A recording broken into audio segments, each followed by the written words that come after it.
Amis de langue française, je vous salue dans le beau nom de Jésus-Christ. Alors, joyeuse Pâques. Et je voudrais partager avec vous le moment de cette résurrection, quand les femmes vont au tombeau et découvrent qu'il n'est plus là. Le premier jour de la semaine, elles se rendirent au sépulcre du grand matin, portant les aromates qu'elles avaient préparés. Elles trouvèrent que la pierre avait été roulée de devant le sépulcre. Et étant entrées, elles ne trouvèrent pas le corps du Seigneur Jésus-Christ. Comme comme elles ne savaient pas que penser de cela, voici deux hommes leur apparurent, en habits resplendissants. Saisies de frayeur, elles baissèrent le visage contre terre, mais ils leur dirent, pourquoi cherchez-vous parmi les morts celui qui est vivant? Il n'est point ici, mais il est ressuscité. Souvenez-vous de quelle manière il vous a parlé lorsqu'il était encore en Galilée, et qu'il disait, il faut que le Fils de l'homme soit livré entre les mains des pécheurs, qu'il soit crucifié et qu'il ressuscite le troisième jour. Et elles se ressouvinrent des paroles de Jésus. Mes amis, vous êtes-vous jamais demandé pourquoi Christ a quitté son trône et s'est dépouillé en venant habiter parmi les hommes et sacrifié sa vie en mourant sur une croix, pour que mes péchés soient pardonnés et qu'ainsi je sois réconcilié avec Dieu le Père, me diront de nombreux chrétiens. Et bien, ils ont raison. N'est-il pas écrit, quiconque croit en lui reçoit par son nom le pardon des péchés? Alors bien sûr, ils ont raison, mais Jésus-Christ est venu pour nous apporter plus que le pardon de nos péchés.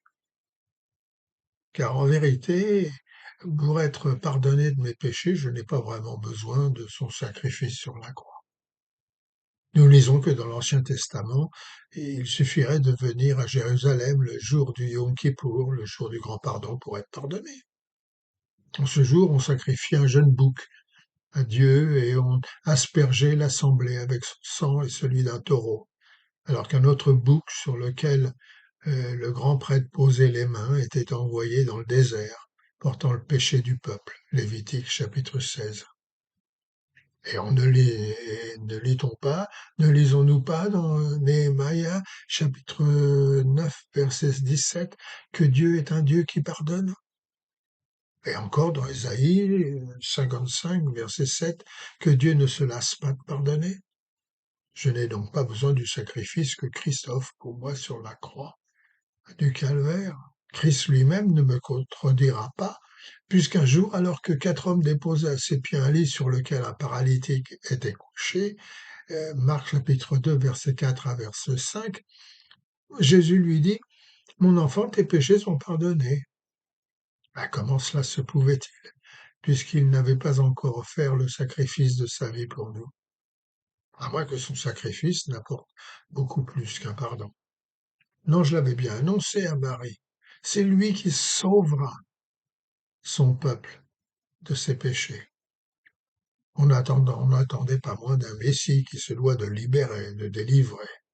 Jean le Baptiste l'avait bien compris lorsqu'il proclama Moi je vous baptise d'eau pour vous amener à la repentance. Lui, il vous baptisera du Saint-Esprit et de feu. Et Christ d'ajouter Quiconque se livre au péché est esclave du péché. Si donc le Fils vous a franchi, vous serez réellement libre. Jean chapitre 8, versets 34 à 36. Est-il donc possible d'être délivré du péché?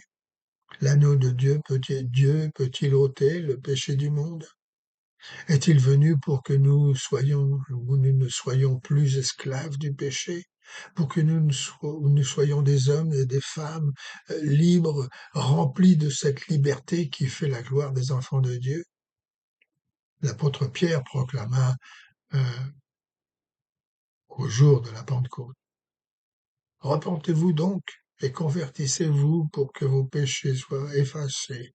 Actes chapitre 3, verset 19. L'apôtre Paul écrivit aux Romains dans sa lettre 6, au chapitre 6, verset 22, Maintenant, étant affranchis du péché et devenus esclaves de Dieu, nous avons pour fruit la sainteté, pour fin la vie éternelle. Dans la lettre aux Hébreux, au chapitre 10, verset 14, nous lisons: le sacrificateur offre souvent les mêmes sacrifices qui ne peuvent jamais ôter les péchés. Mais Christ, par une seule offrande, a amené à la perfection pour toujours ceux qui sont sanctifiés. Et l'apôtre Jacques de s'écrier: soumettez-vous donc à Dieu, il purifiera vos cœurs. Jacques chapitre 4, versets 7 à 8. Voilà pourquoi, en cette nuit de Noël, Dieu a envoyé son Fils pour sauver le monde. Jean chapitre 3, verset 17. Notre Christ n'est pas venu juste pour pardonner le monde, mais comme il le dit, je suis venu pour sauver le monde. Jean chapitre 12, verset 47. Voilà pourquoi le premier chef de l'Église chrétienne, rempli du Saint-Esprit, dira: il n'y a de salut en aucun autre, car il n'y a sous le ciel aucun autre nom qui ait été donné parmi les hommes pour lequel nous devions être sauvés. Actes chapitre 4, verset 12. Voilà pourquoi l'apôtre Jean témoigne. 1 Jean chapitre 3, verset 9. Quiconque est né de Dieu ne pratique pas le péché, parce que la semence de Dieu demeure en lui et il ne peut pas pécher parce qu'il est né de Dieu. C'est donc là, mes amis, le message de Pâques.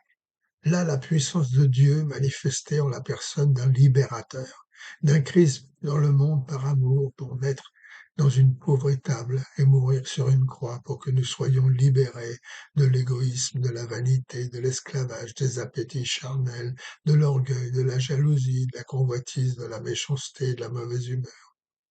Mais n'oubliez pas, nous ne sommes pas des robots.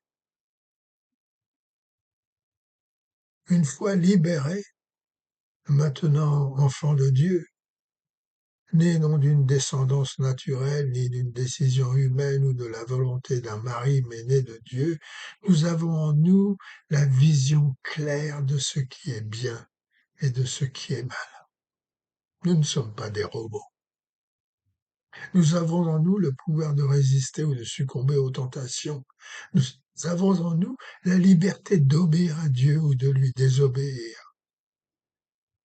Mais ayant reçu de lui cette semence d'amour dont parle Jean, dans sa première lettre, chapitre 3, verset 9, et Pierre, dans sa première lettre, chapitre 1, versets 22 et 23. Nous sommes résolus à ne pas désobéir à notre Père céleste, tout comme Christ a refusé de désobéir à son Père par amour quand il a été tenté au début et à la fin de son ministère. Alors, mes amis, donnez toute votre vie à Dieu.